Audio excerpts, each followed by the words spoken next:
No way he said this. Mike Tomlin had some choice words for the Browns GM concerning the Flacco trade from last week to the Cincinnati Bengals. We'll discuss what Zac Taylor had to say in response and how things could already be heating up for their matchup on Thursday, which is going to be a huge divisional game for the 2025 season. Welcome to the jungle. This is Isaac Coffman with Bengals Digest. Happy to see you Bengals fans, and if you want to get in on the discussion, make sure you smash that subscribe button down below. We are on our way to 3,000 subscribers. We thank each one of you, and we appreciate hearing your thoughts, what your confidence level is going into this game on Thursday. So Mike Tomlin had some interesting thoughts. You don't normally hear these kind of comments coming from head coaches about trades going on throughout the league, but he actually commented on the recent trade with Joe Flacco to the Cincinnati Bengals.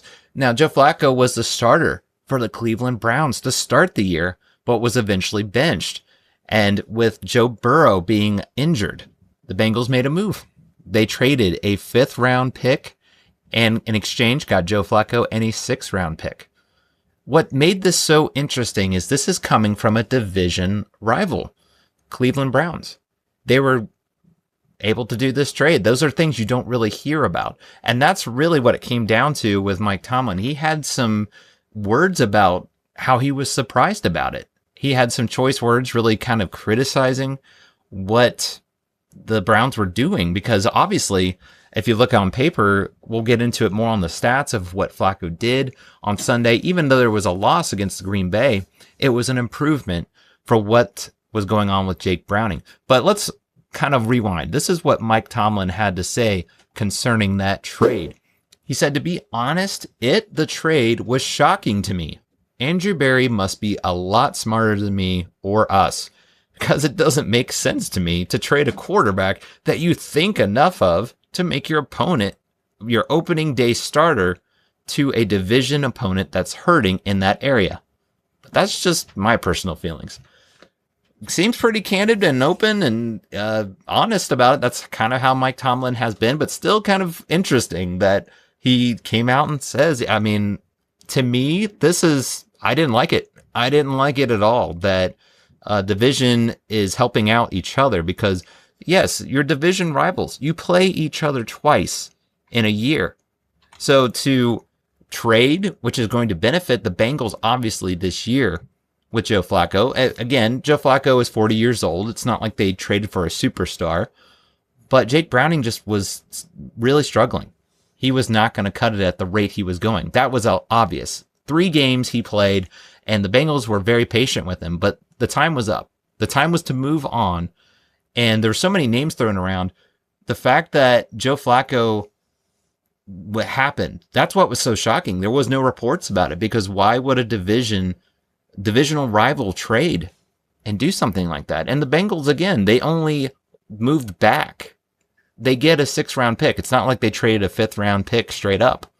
They still got a 6th round pick in return. So for the Bengals, this was kind of a win-win. And in response to what Mike Tomlin said, this is what Zac Taylor had to say concerning that. I was happy. That's my only comment. I mean, if you're a Bengals fan, you felt like the season was slipping away. And they're sitting at 2-4 right now. That's not changed. But there's hope. There is hope with this game on Thursday. That's how big this is. They've already got a victory against the Browns this year. One of the victories they've had. So they have that 1-0 record for the division. If they're able to pull off a win on Thursday, they're going to pull a game within the Steelers, who are at the top of the division right now. That's who you're chasing, not the Baltimore Ravens, who are having their struggles as it is. So this is what's interesting. This is building up to be such a big game. And the excitement, you can kind of tell it's apparent with the head coaches. Again, Mike Tomlin voicing his displeasure, really. That's what it really came across of. This was something he isn't happy about. But I think if you're looking at things, the Bengals have a chance. On paper, I think you're going to say the Steelers have the advantage, obviously, by record's sake. But the Steelers have a better defense. even with Aaron Rodgers, also an older quarterback, they've been putting together some decent games of scoring. Now, it hasn't been the best offense. That's the weakness of the Steelers. Just like the Bengals, they should have one of the better offenses, but with Joe Burrow out, it's showing to be a glaring hole. Joe Flacco can at least hold it down for you, though. That's what we're seeing. At least on Sunday, he didn't turn the ball over, and he made some smart decisions that time where, yes, they were down, but he put together some drives where they pulled within 6 points at one point. So you never know. As they say, it's on Thursday, but any given Sunday, they have a chance. It's going to come down to that offense and what they can do against this Pittsburgh defense. I really feel like it because Joe Flacco, actually, if you look at his record, he's 11-11 against the Steelers all time. And his most recent was back in September of 24. He was on the Indianapolis Colts.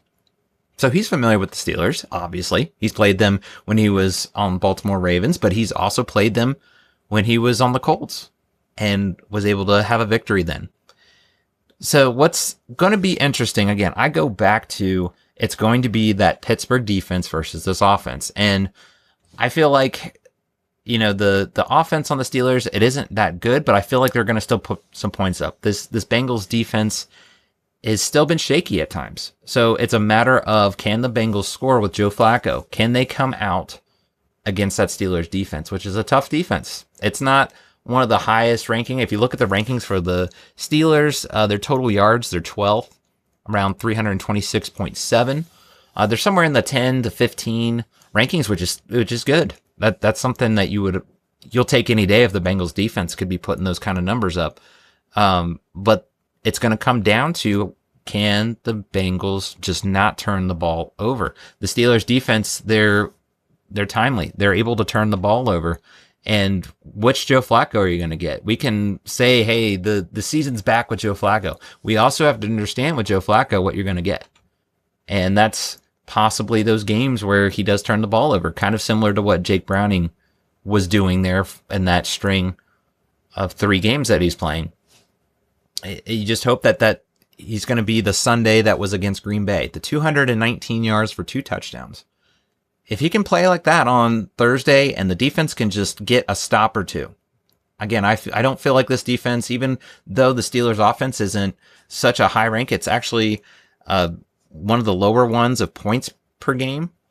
They're not the worst, but they're not racking up all kinds of points with that defense, complimenting them. But I do see them as, if this defense doesn't improve, if it does not get consistent, it's going to come down to that Bengals offense. And you never know what's the play calling going to be like. That's the other thing I call into question, because the play calling has been just, I call it head scratchers. You just kind of go, where did this come from? Why are they running the ball when they should be throwing it, and vice versa? Why are they not committing to the run game when it seems to be working? It felt like any kind of adversity in the run game, they would go away from it very quickly. So, lot of things that we can break down when we look at this. Zac Taylor is 5-7 against the Steelers all time in his career. Now he's had Joe Burrow, but Mike Tomlin, however you feel about him, he's been in this league for a long time. And at times he's shown he can outcoach Zac Taylor with the play calls and how games go, those situational time management. I hope the Bengals can get the time management on their side, because that's one thing I shake my head with these matchups, these division games. It feels like there's timeouts that are burned because they're not managing time well. They're not getting situated. Those little things add up in games like this. This is going to be a close game if everybody is at least coming out and ready to go. They can't come out stumbling and looking ill-prepared. That's what it's going to come down to. Zac Taylor's got to get his guys ready. It's a short week coming off of Sunday to Thursday. But again, I'll say it again, at any given Sunday, I think it's going to come down to a field goal. I hope it comes down to a field goal, because you love to see division games that are close, exciting.